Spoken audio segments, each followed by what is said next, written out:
Hello, हाय, नमस्कार. आजच्या लंचमध्ये होती पुरी आणि काबुली चण्याची भाजी. तर मी काबुली चण्याची क्विक रेसिपी तुमच्यासोबत शेअर करते. मी रात्री काबुली चणे भिजू घातले होते आणि सकाळी ना 3 ते 4 शिट्या काढून घेतल्या. नंतर तेल गरम झाल्यानंतर जिरे टाकले, तेजपत्ते टाकले 2 कट करून, आणि इथे 2 मोठ्या साईजचे कांदे घेतले होते, पेस्ट करून घेतली, प्युरी करून घेतली. मग कांद्याची पेस्ट फ्राय होते तोपर्यंत मीडियम साईजचे 2 छोटे टोमॅटो घेतले होते, त्याची पण प्युरी करून घेते. एकदम फाईन प्युरी करून घ्यायची, म्हणजे तुमची काय ग्रेव्ही ना खूप छान होते, टेक्स्चर छान येतं ग्रेव्हीला.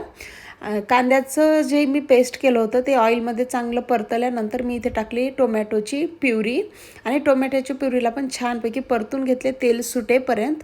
नंतर इथे मसाले टाकले, छोले मसाला टाकला, रुटीनचे मसाले, हल्दी पावडर, धनिया पावडर, स्पायसीवाला लाल मिर्च आणि लाल मिरची पावडर आणि कलरचा लाल मिरची पावडर.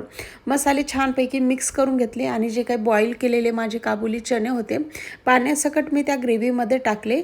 आणि तुम्हाला घटसर पाहिजे का थोडीशी पातळ पाहिजे त्यानुसार तुम्ही पाणी ॲडजस्ट करू शकता. मी पाणी टाकले, गरम पाणी टाकले, म्हणजे तरी तुमच्या भाजीला छान येते. चवीनुसार मीठ टाकले आणि लगेच इथे घेतले पुरी बनवायला. आणि इथे बघू शकताय तुम्ही माझ्या पुऱ्या, प्रत्येक वेळेस माझ्या पुऱ्या ह्या अशाच बनतात, कलरफुल, टम्म फुगलेल्या, सॉफ्ट आवडतात आम्हाला, तर सॉफ्ट बनवते मी. आणि ते शिवचं रिॲक्शन बघू शकताय, कारण त्याला काबुली चण्याची भाजी आवडत नाही, वरण पाहिजे होतं. सोबत बनवली कोशिंबीर. भेटते नवीन शॉर्टमध्ये. बाय.